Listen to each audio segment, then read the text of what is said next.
Break तो बाद एक बार फिर तो स्वागत है मेरा। एक बार फिर तो साथ दे रहे ने अजीत जी, सब्दीश जी ਅਤੇ ਦਿਲਰਾਜ ਜੀ। ਤੁਹਾਡੇ ਸਭ ਦਾ ਵੀ ਇੱਕ ਵਾਰੀ ਫਿਰ ਤੋਂ ਸਵਾਗਤ ਹੈ। ਇੰਡੀਆ ਵਿੱਚ ਅੱਜ 8 ਦਸੰਬਰ ਹੋ ਚੁੱਕੀ ਆ। ਨੋਟਬੰਦੀ ਨੂੰ ਪੂਰਾ ਲਗਭਗ 1 ਮਹੀਨਾ, ਪਰ ਜੇ ਗਰਾਊਂਡ ਲੈਵਲ ਤੇ ਸਿਚੁਏਸ਼ਨ ਦੀ, ਗਰਾਊਂਡ ਜ਼ੀਰੋ ਤੇ ਸਿਚੁਏਸ਼ਨ ਦੀ ਗੱਲ ਕਰੀਏ ਤੇ ਕਿਤੇ ਨਾ ਕਿਤੇ ਅਜੇ ਵੀ ਸਿਚੁਏਸ਼ਨ ਸੁਧਰਦੀ ਨਜ਼ਰ ਨਹੀਂ ਆ ਰਹੀ ਆ। ਛੋਟੇ ਪੈਸਿਆਂ ਦੀ ਕਮੀ ਅਜੇ ਵੀ ਇੱਕ ਆਮ ਬੰਦੇ ਨੂੰ ਆ ਰਹੀ ਆ। ਗਵਰਨਮੈਂਟ ਆਪਣੇ ਵੱਲੋਂ ਸਾਰੇ ਪ੍ਰयास ਕਰ ਰਹੀ ਆ, ਪਰ ਸ਼ਾਇਦ ਅਜੇ ਤੱਕ ਗਵਰਨਮੈਂਟ ਨੂੰ ਕੋਈ ਖਾਸ ਕਾਮਯਾਬੀ ਨਹੀਂ ਮਿਲੀ। ਜੇ ਅਪੋਜੀਸ਼ਨ ਦੀ ਗੱਲ ਕਰੀਏ ਤਾਂ ਅਪੋਜੀਸ਼ਨ ਨੇ ਵੀ ਜਦੋਂ ਦਾ ਪਾਰਲੀਮੈਂਟ ਦਾ ਸੈਸ਼ਨ ਸ਼ੁਰੂ ਹੋਇਆ ਵਾ ਉਦੋਂ ਦਾ ਨੋਟਬੰਦੀ ਨੂੰ ਲੈ ਕੇ ਪਾਰਲੀਮੈਂਟ ਵਿੱਚ ਵੀ ਜਾਮ ਲਾਇਆ ਹੋਇਆ ਵਾ। ਸਵਾਲ ਕਈ ਉੱਠਦੇ ਆ ਕਿ ਪਾਰਲੀਮੈਂਟ ਸਦਨ ਚਲਾਉਣਾ, ਲੋਕ ਸਭਾ ਤੇ ਰਾਜ ਸਭਾ ਦੇ ਸਦਨ ਪ੍ਰੋਪਰਲੀ ਚੱਲਦੇ ਰਹਿਣ। ਕੀ ਸਰਕਾਰ ਸਿਰਫ ਅਪੋਜੀਸ਼ਨ ਤੇ ਇਲਜ਼ਾਮ ਲਾ ਕੇ ਸਾਈਡ ਤੇ ਹਟ ਸਕਦੀ ਹੈ ਕਿ ਅਪੋਜੀਸ਼ਨ ਸਦਨ ਨਹੀਂ ਚੱਲਣ ਦੇ ਰਹੀ? ਕੀ ਸਰਕਾਰ ਦੀ ਕੋਈ ਜ਼ਿੰਮੇਵਾਰੀ ਬਣਦੀ ਆ ਜਾਂ ਨਹੀਂ ਬਣਦੀ ਹੈ? ਗੱਲ ਇੱਥੋਂ ਸ਼ੁਰੂ ਕਰਾਂਗੇ ਤੇ ਹੋਰ ਕਈ ਮੁੱਦੇ ਨੇ ਜਿਹੜੇ ਡਿਬੇਟ ਨੰਬਰ 2 ਮੈਂ ਅਸੀਂ ਜ਼ਰੂਰ ਡਿਸਕਸ ਕਰਾਂਗੇ ਤੁਹਾਡੇ ਨਾਲ। ਦਿਲਰਾਜ ਸਿੰਘ ਜੀ, ਤੁਹਾਡੇ ਤੋਂ ਸ਼ੁਰੂ ਕਰਨਾ ਚਾਹੂੰਗਾ। ਜੇ ਬੀਜੇਪੀ ਦੀ ਗੱਲ ਕਰੀਏ, ਕਿਤੇ ਨਾ ਕਿਤੇ ਕਾਂਗਰਸ ਅਤੇ ਦੂਜੀਆਂ ਪਾਰਟੀਆਂ ਉੱਤੇ ਇਲਜ਼ਾਮ ਲਾਇਆ ਜਾ ਰਿਹਾ ਹੈ, ਪਰ ਜੇ ਅਪੋਜੀਸ਼ਨ ਦੀ ਗੱਲ ਕਰੀਏ ਉਹਨਾਂ ਵੱਲੋਂ ਕਿਤੇ ਨਾ ਕਿਤੇ ਇਲਜ਼ਾਮ ਸਰਕਾਰ ਉੱਤੇ ਲੱਗ ਰਿਹਾ ਹੈ ਕਿ ਸਰਕਾਰ ਬਹਿਸ ਕਰਨ ਨੂੰ ਤਿਆਰ ਨਹੀਂ ਹੈ। ਪ੍ਰਧਾਨ ਮੰਤਰੀ ਨਰਿੰਦਰ ਮੋਦੀ ਸਦਨ ਚ ਆ ਕੇ ਗੱਲ ਕਰਨ ਨੂੰ ਤਿਆਰ ਨਹੀਂ ਹੈ, ਪਰ ਬਾਹਰ ਜਾ ਕੇ ਜੋ ਭਾਸ਼ਣ ਦਿੰਦੇ ਨੇ, ਉੱਥੇ ਜੋ ਗੱਲਾਂ ਕਰਦੇ ਨੇ, ਉਹ ਗੱਲਾਂ ਕਿਤੇ ਨਾ ਕਿਤੇ ਅਪੋਜੀਸ਼ਨ ਨੂੰ ਬਿਲਕੁਲ ਵੀ ਪਸੰਦ ਨਹੀਂ ਆ। ਹਰਪ੍ਰੀਤ ਜੀ, ਬਿਲਕੁਲ ਕਿਤੇ ਨਾ ਕਿਤੇ 1 ਮਹੀਨੇ ਦੇ ਲਾਗੇ ਚਾਗੇ ਹੋ ਚੁੱਕਾ ਨੋਟਬੰਦੀ ਨੂੰ। ਅੱਜ 8 ਤਰੀਕ ਹੈ, ਪਿਛਲੀ 8 ਨੂੰ ਰਾਤੀ ਨਰਿੰਦਰ ਮੋਦੀ ਸਾਹਿਬ ਨੇ ਨੋਟਬੰਦੀ ਦੀ ਘੋਸ਼ਣਾ ਕੀਤੀ ਸੀਗੀ ਅਤੇ ਲੋਕਾਂ ਨੂੰ ਕਾਫੀ ਉਮੀਦਾਂ ਸੀਗੀਆਂ ਨੋਟਬੰਦੀ ਦੇ ਫੈਸਲੇ ਨੂੰ ਲੈ ਕੇ। ਮੈਂ ਨਹੀਂ ਕਹਿੰਦਾ ਫੈਸਲਾ ਗਲਤ ਹੈ, ਫੈਸਲਾ ਬਿਲਕੁਲ ਦਰੁਸਤ ਹੈ, ਪਰ ਇੰਪਲੀਮੈਂਟੇਸ਼ਨ ਵਿੱਚ ਹੁਣ ਜਾ ਕੇ ਲੱਗਦਾ ਹੈ ਕਿ ਕਾਫੀ ਖਾਮੀਆਂ ਸੀਗੀਆਂ, ਕਾਫੀ ਖਾਮੀਆਂ ਹੈਗੀਆਂ। ਕਿਉਂਕਿ ਪਿੰਡਾਂ ਦੇ ਵਿੱਚ ਜਾਓ, ਸ਼ਹਿਰਾਂ ਦੇ ਵਿੱਚ ਜਾਓ, ਕਸਬਿਆਂ ਦੇ ਵਿੱਚ ਜਾਓ, ਚਾਹੇ ਨਾਰਥ ਇੰਡੀਆ ਹੋਵੇ, ਚਾਹੇ ਸਾਊਥ ਇੰਡੀਆ ਹੋਵੇ, ਚਾਹੇ ਜਿਹੜਾ ਮਰਜ਼ੀ ਦੇਸ਼ ਦਾ ਕੋਨਾ ਹੋਵੇ, ਕੋਈ ਵੀ ਨੋਟਬੰਦੀ ਦੀਆਂ ਕਰਕੇ ਬੈਂਕਾਂ ਦੇ ਵਿੱਚ ਵੱਡੀਆਂ ਵੱਡੀਆਂ ਲਾਈਨਾਂ ਤੋਂ ਅਛੂਤਾ ਨਹੀਂ ਰਿਹਾ, ATM ਦੀਆਂ ਵੱਡੀਆਂ ਵੱਡੀਆਂ ਲਾਈਨਾਂ ਤੋਂ ਅਛੂਤਾ ਨਹੀਂ ਰਿਹਾ। ਕੱਲ ਦੀ ਜੇ ਗੱਲ ਕਰੀਏ, ਕੱਲ ਮੈਂ ਗੋਇੰਦਵਾਲ ਸਾਹਿਬ ਗੁਰਦੁਆਰੇ ਗਿਆ ਹੋਇਆ ਸੀ ਤੇ ਸਵੇਰੇ ਆਲਮੋਸਟ 4:30-5 ਵਜੇ ਲਾਈਨ ਲੱਗਣੀ ਸ਼ੁਰੂ ਹੋ ਗਈ ਸੀ ਤੇ 7 ਵਜੇ ਨੂੰ ਇੰਨੀ ਕੁ ਜ਼ਿਆਦਾ ਲਾਈਨ ਸੀ ਕਿ ਮੈਨੂੰ ਨਹੀਂ ਲੱਗਦਾ ਕਿ ਲੋਕੀ ਲਾਈਨ 'ਚ ਕੀ ਸੋਚ ਕੇ ਲੱਗ ਰਹੇ ਆ। 5 ਵਜੇ ਤੱਕ ਇਹਨਾਂ ਦੀ ਵਾਰੀ ਨਹੀਂ ਆਏਗੀ ਸ਼ਾਮ ਤੱਕ, ਐਡੀ ਵੱਡੀ ਲਾਈਨ ਲੱਗ ਚੁੱਕੀ ਹੋਈ ਸੀਗੀ। ਇੱਥੋਂ ਸੋਚਿਆ ਜਾ ਸਕਦਾ ਕਿ ਲੋਕੀ ਕਿੰਨੇ ਜ਼ਿਆਦਾ ਪਰੇਸ਼ਾਨ ਹੁੰਦੇ ਪਏ ਆ, ਕਿਉਂਕਿ ਪਿੱਛੋਂ ਨੋਟ ਬੈਂਕਾਂ ਕੋਲ ਵੀ ਨਹੀਂ ਆਉਂਦੇ ਤੇ ਬੈਂਕ ਮੁਲਾਜ਼ਮ ਵੀ ਉਨੇ ਹੀ ਪਰੇਸ਼ਾਨ ਹੈ।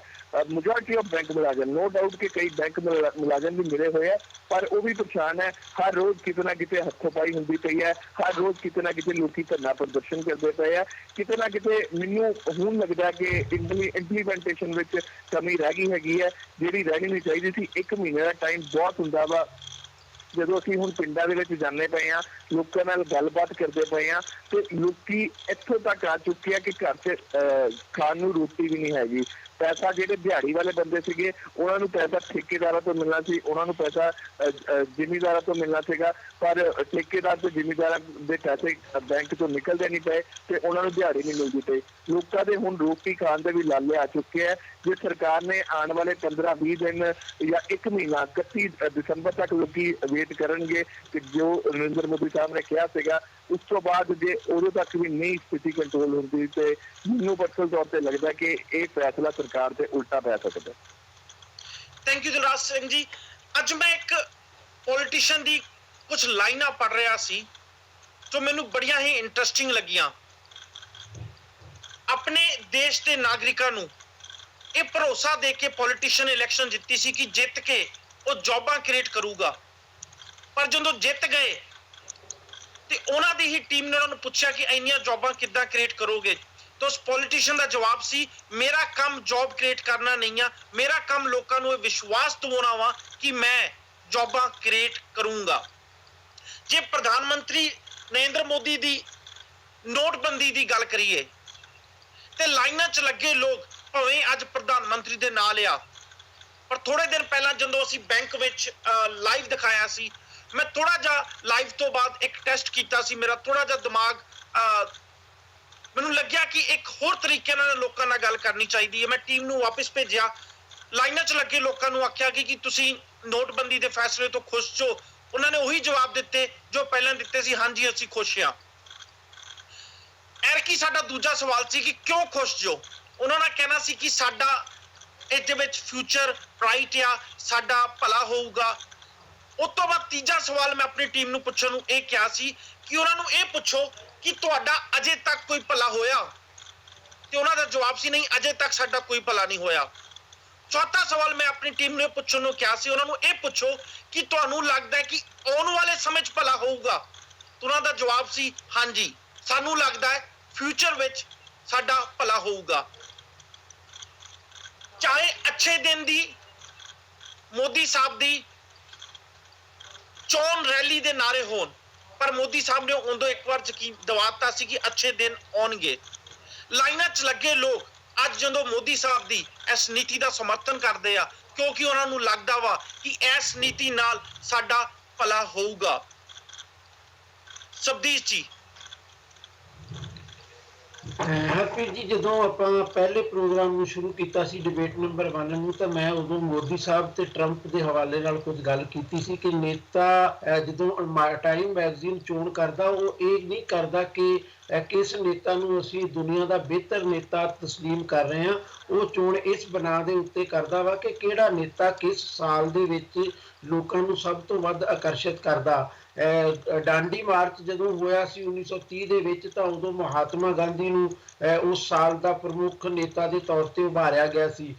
ਮਹਾਤਮਾ ਗਾਂਧੀ ਜਿਹੜੇ ਅਹਿੰਸਾ ਦੇ ਪ੍ਰਤੀਕ ਮੰਨੇ ਜਾਂਦੇ ਨੇ, ਉਹਨਾਂ ਤੋਂ 9 ਸਾਲ ਬਾਅਦ ਹਿਟਲਰ ਨੂੰ ਇਸੇ ਤਰ੍ਹਾਂ ਟਾਈਮ ਮੈਗਜ਼ੀਨ ਨੇ 1 ਸਾਲ ਦਾ ਨੇਤਾ ਦੇ ਤੌਰ ਤੇ ਉਭਾਰ ਦਿੱਤਾ ਸੀ। ਬਾਅਦ ਦੇ ਵਿੱਚ ਬਹੁਤ ਸਾਰੇ ਨੇਤਾ ਆਏ, ਉਹਨਾਂ ਦੇ ਵਿੱਚ ਸਟਾਲਿਨ ਵੀ ਸੀ, ਸੋਵੀਅਤ ਯੂਨੀਅਨ ਦੇ ਖੁਰਸ਼ਚੋਵ ਵੀ ਆਏ, ਔਰ ਇੱਕ ਬਹੁਤ ਹੀ ਵਿਵਾਦਤ ਨੇਤਾ ਈਰਾਨ ਦੇ ਖੁਮੀਨੀ, ਅਤਾਉੱਲਾ ਖੁਮੀਨੀ ਸਾਹਿਬ ਨੂੰ ਵੀ ਉਹਨਾਂ ਨੂੰ ਉਸ ਲਾਈਨ ਦੇ ਵਿੱਚ ਖੜਾ ਕਰ ਦਿੱਤਾ ਗਿਆ। ਇਹਦਾ ਮਤਲਬ ਇਹੀ ਹੈ, ਜਿਹੜੀ ਗੱਲ ਤੁਸੀਂ ਹੁਣੇ ਕਹਿ ਕੇ ਹਟੇ ਹੋ, ਸ਼ੁਰੂ ਦੇ ਵਿੱਚ ਮੈਂ ਵੀ ਕੀਤੀ ਸੀ, ਕਿ ਨੇਤਾ ਉਸ ਨੂੰ ਉਹ ਚੁਣਦੇ ਨੇ ਜਿਹੜਾ ਲੋਕਾਂ ਨੂੰ ਇਹ ਭਰੋਸਾ ਕਰਵਾ ਦਿੰਦਾ, ਲੋਕਾਂ ਨੂੰ ਇਹ ਵਿਸ਼ਵਾਸ ਦਿਵਾ ਦਿੰਦਾ ਕਿ ਮੈਂ ਜੋ ਕਹਿਣ ਜਾ ਰਿਹਾ ਉਹ ਬਿਲਕੁਲ ਸੱਚਾ ਹੈ, ਹੋਵੇ ਚਾਹੇ ਉਹ 100% ਝੂਠ ਹੈ। ਜਿਵੇਂ ਹਿਟਲਰ ਦੇ ਇਹ ਸਲਾਹਕਾਰ ਗੋਬਲਸ ਦਾ ਕਹਿਣਾ ਸੀ ਕਿ ਤੁਸੀਂ 100 ਵਾਰ ਇੱਕ ਝੂਠ ਨੂੰ ਬੋਲੋ ਤਾਂ ਹੌਲੀ ਹੌਲੀ ਇਹ ਲੋਕਾਂ ਨੂੰ ਉਹ ਝੂਠ ਵੀ ਸੱਚ ਲੱਗਣ ਲੱਗ ਜਾਂਦਾ। ਨਰਿੰਦਰ ਮੋਦੀ ਤੇ ਉਹਨਾਂ ਦੀ ਪਾਰਟੀ ਵੱਲੋਂ ਲਗਭਗ ਇਸੇ ਤਰ੍ਹਾਂ ਦੀ ਪਾਲਿਸੀ ਅਡਾਪਟ ਕੀਤੀ ਗਈ। ਲੋਕਾਂ ਨੂੰ ਇੱਕ ਵਾਰੀ ਇੰਨੀ 100 ਵਾਰੀ ਕਹਿ ਕੇ ਜਚਾ ਦਿੱਤਾ ਗਿਆ ਕਿ ਤੁਸੀਂ ਠੀਕ ਹੋ। ਹੁਣ ਜੇ ਮੈਂ ਗੱਲ ਕਰਾਂ ਪਾਰਲੀਮੈਂਟ ਦੇ ਵਿੱਚ ਚੱਲਦੇ ਹੋਏ ਬਥੇਰੇ ਦੀ, ਤਾਂ ਤੁਹਾਨੂੰ ਟੋਕਣਾ ਚਾਹੂੰਗਾ, ਇੱਕ ਵਾਰੀ ਟੋਕਣਾ ਚਾਹੂੰਗਾ। ਸਾਡੇ ਨਾਲ ਪੰਜਾਬ ਤੋਂ ਜਥੇਦਾਰ ਬਲਜੀਤ ਸਿੰਘ ਜੀ ਦਾਦੂਵਾਲ ਜੀ ਜੁੜ ਚੁੱਕੇ ਨੇ। ਵਾਹਿਗੁਰੂ ਜੀ ਖਾਲਸਾ, ਵਾਹਿਗੁਰੂ ਜੀ ਕੀ ਫਤਿਹ। ਵਾਹਿਗੁਰੂ ਜੀ ਕਾ ਖਾਲਸਾ, ਵਾਹਿਗੁਰੂ ਜੀ ਕੀ ਫਤਿਹ। ਸਰ, ਮੈਨੂੰ ਪਤਾ ਤੁਸੀਂ ਬਹੁਤ ਕਮ ਟਾਈਮ ਵਾਸਤੇ ਆਏ ਜੋ, ਮੈਂ ਤੁਹਾਡਾ ਸਮਾਂ ਜ਼ਿਆਦਾ ਨਹੀਂ ਲਊਂਗਾ। ਸਿਰਫ ਇੰਨੀ ਅਸੀਂ ਜਾਣਕਾਰੀ ਚਾਹੁੰਦੇ ਹਾਂ ਕਿ ਕੱਲ ਰਾਤੀ ਜੋ ਸਾਡੇ ਕੋਲ ਇਨਫੋਰਮੇਸ਼ਨ ਆ ਰਹੀ ਸੀਗੀ, ਕਮਿਸ਼ਨਰ ਨੇ ਪਰਮਿਸ਼ਨ ਦੇਣ ਤੋਂ ਮਨਾ ਕਰਤਾ, ਤੇ ਹੁਣ ਤੁਹਾਡੀ ਜਥੇਬੰਦੀ ਦੀ ਕੀ ਸਟ੍ਰੈਟਜੀ ਹੋਊਗੀ? ਕਿ ਤੁਸੀਂ ਅਜੇ ਵੀ ਸਰਬੱਤ ਖਾਲਸਾ ਵਿੱਚ ਸ਼ਮੂਲੀਅਤ ਕਰਨ ਵਾਸਤੇ ਜਾਓਗੇ? ਕਿਉਂਕਿ ਦੂਜੇ ਪਾਸੇ ਸਰਕਾਰ ਤੋਂ ਵੀ ਇਹ ਖਬਰ ਆ ਰਹੀਆਂ ਨੇ ਕਿ ਉਹਨਾਂ ਨੇ ਪੈਰਾਮਿਲਟਰੀ ਫੋਰਸਸ ਤੇ ਪੁਲਿਸ ਨੂੰ ਨਿਰਦੇਸ਼ ਦੇ ਦਿੱਤੇ ਗਏ ਨੇ ਕਿ ਸਰਬੱਤ ਖਾਲਸਾ ਆਰਗੇਨਾਈਜ਼ ਕਰਨ ਵਾਲੇ ਕੋਈ ਵੀ ਸੱਜਣ ਜੇ ਤਲਵੰਡੀ ਸਾਬੋ ਦਾ ਰੁਖ ਕਰਨ ਤਾਂ ਉਹਨਾਂ ਨੂੰ ਗ੍ਰਿਫਤਾਰ ਕਰ ਲਿਆ ਜਾਏ। ਦੇਖੋ, ਜਿੰਨੀਆਂ ਵੀ ਸੰਗਤਾਂ ਸਰਵਣ ਕਰ ਰਹੀਆਂ, ਸਭ ਨੂੰ ਪਤਾ ਕਿ ਅਸੀਂ ਜਦੋਂ ਸਰਬੱਤ ਖਾਲਸਾ 10 ਨਵੰਬਰ ਦਾ ਸੱਦਿਆ ਸੀ, ਤੇ ਉਦੋਂ ਵੀ ਬਾਦਲਾਂ ਨੇ ਉਹਨੂੰ ਗਲਤ ਰੰਗਤ ਦੇ ਕੇ ਤੇ ਉਹਨੂੰ ਜਿਹੜਾ ਸੀ ਪਾਬੰਦੀ ਲਾਈ ਸੀਗੀ। ਫਿਰ ਅਸੀਂ ਜਿਹੜਾ ਸੀ ਉਹ ਮੁਲਤਵੀ ਕਰ ਦਿੱਤਾ ਸੀ। ਉਹਨਾਂ ਨੇ ਕਿਹਾ ਸੀ ਅਮਨ ਸ਼ਾਂਤੀ ਭੰਗ ਕਰਨਾ ਚਾਹੁੰਦੇ ਆ, ਜਾਂ ISI ਦਾ ਇਹਦੇ 'ਚ ਹੱਥ ਆ, ਤਾਂ ਅਸੀਂ ਇਸ ਕਰਕੇ ਮੁਲਤਵੀ ਕੀਤਾ ਸੀ। ਨਾ ਤਾਂ ਅਸੀਂ ਅਮਨ ਸ਼ਾਂਤੀ ਭੰਗ ਕਰਨੀ ਚਾਹੁੰਦੇ ਹਾਂ, ਤੇ ਨਾ ਹੀ ਇਹਦੇ ਵਿੱਚ ਕਿਸੇ ਵਿਦੇਸ਼ੀ ਏਜੰਸੀ ਦਾ ਹੱਥ ਆ। ਅਸੀਂ ਤਾਂ ਆਪਣੀਆਂ ਧਾਰਮਿਕ ਪਰੰਪਰਾਵਾਂ ਵਾਸਤੇ ਸਰਬੱਤ ਖਾਲਸਾ ਕਰ ਰਹੇ ਹਾਂ। ਉਸ ਤੋਂ ਬਾਅਦ ਅਸੀਂ ਸਾਰੀ ਸੰਗਤਾਂ ਨੂੰ ਦਿਖਾਤਾ, ਪੰਜਾਬ ਦੇ ਲੋਕਾਂ ਨੂੰ, ਦੁਨੀਆ ਨੂੰ, ਵੀ 1 ਮਹੀਨੇ ਬਾਅਦ ਦਾ ਸਮਾਂ ਜਿਹੜਾ ਇਹ ਰੱਖਿਆ ਗਿਆ 8 ਦਸੰਬਰ ਦਾ, ਉਹਦੇ ਵਿੱਚ ਨਾ ਤਾਂ ਉਹ ਸਬੂਤ ਪੇਸ਼ ਕਰ ਸਕੇ ਵੀ ਇਹ ਕੋਈ ਵਿਦੇਸ਼ੀ ਏਜੰਸੀ ਦਾ ਹੱਥ ਹੈ, ਨਾ ਹੀ ਇਹ ਸਿੱਧ ਕਰ ਸਕੇ ਕਿ ਅਸੀਂ ਕੋਈ ਅਮਨ ਸ਼ਾਂਤੀ ਦੇ ਖਿਲਾਫ ਹਾਂ। ਅਸੀਂ ਤਾਂ ਅਮਨ ਸ਼ਾਂਤੀ ਚਾਹੁੰਦੇ ਹਾਂ। ਜੋ ਬਾਦਲਾਂ ਨੇ ਗੁੰਡਾਗਰਦੀ ਕੀਤੀ ਹੋਈ ਹੈ ਪੰਜਾਬ ਦੇ ਅੰਦਰ, ਕਿ ਕੋਈ ਧਾਰਮਿਕ ਇਕੱਠ ਵੀ ਨਹੀਂ ਹੋ ਸਕਦਾ, ਅਸੀਂ ਤਾਂ ਉਹ ਲੋਕਾਂ ਦੇ ਸਾਹਮਣੇ ਰੱਖਣਾ ਚਾਹੁੰਦੇ ਹਾਂ।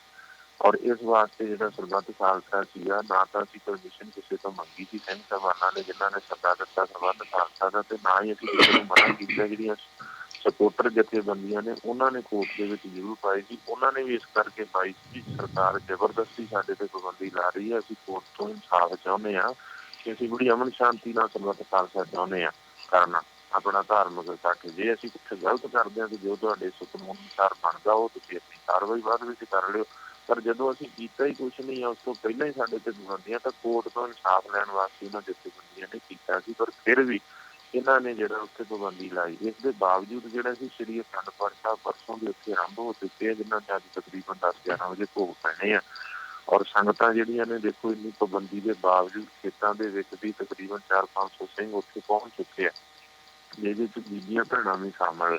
ਔਰ ਪੂਰੇ ਪੰਜਾਬ ਚੋਂ ਮੈਨੂੰ ਫੋਨ ਆ ਰਹੇ ਆ, ਦੂਰ ਦਰਾਡਿਆਂ ਤੋਂ ਸੰਗਤਾਂ ਤੁਰੀਆਂ ਨੇ, ਰਾਹ 'ਚ ਨਾਕਿਆਂ ਤੇ ਰੋਕ ਰਹੇ, ਜਿੱਥੇ ਨਾਕਿਆਂ ਤੇ ਰੋਕ ਰਹੇ ਸੰਗਤਾਂ ਉੱਥੇ ਪ੍ਰਦਰਸ਼ਨ ਕਰ ਰਹੀਆਂ ਨੇ, ਪਰ ਫਿਰ ਵੀ ਬਹੁਤ ਸੰਗਤਾਂ ਪਹੁੰਚਣ 'ਚ ਉੱਥੇ ਕਾਮਯਾਬ ਹੋ ਰਹੀਆਂ। ਤੁਹਾਨੂੰ ਮੈਂ ਦੱਸ ਦਿਆਂ ਕਿ ਕਿੱਥੇ ਆ ਟਾਂਡਾ ਉੜਮੁੜ, ਟਾਂਡੇ ਉੜਮੁੜ ਦਾ ਜਥਾ ਰਾਤ ਦਾ ਉੱਥੇ ਪਹੁੰਚ ਚੁੱਕਿਆ ਸਰਬੱਤ ਖਾਲਸਾ ਵਾਲੀ ਜਗ੍ਹਾ ਤੇ।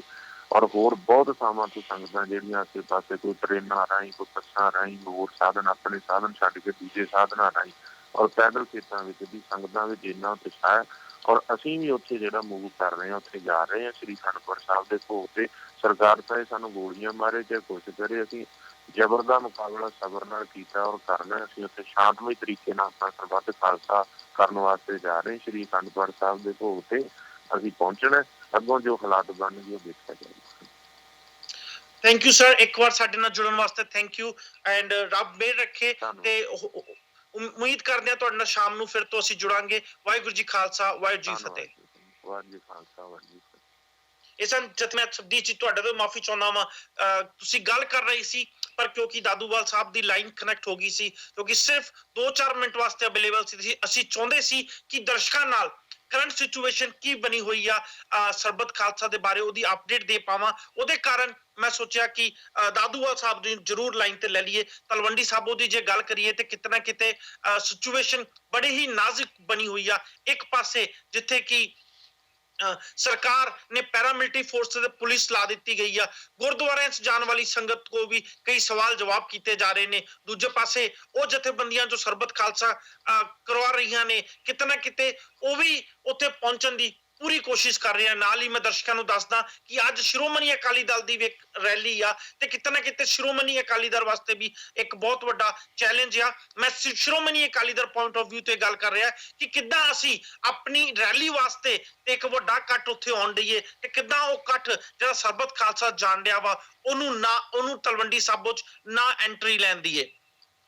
ਸਬਦੀਸ਼ ਜੀ, ਮੈਂ ਤੁਹਾਡੇ ਤੋਂ ਹੀ ਗੱਲ ਚਾਲੂ ਕਰੂੰਗਾ, ਪਲੀਜ਼ ਆਪਣੀ ਗੱਲ ਕੰਟੀਨਿਊ ਕਰ ਸਕਦੇ ਹੋ।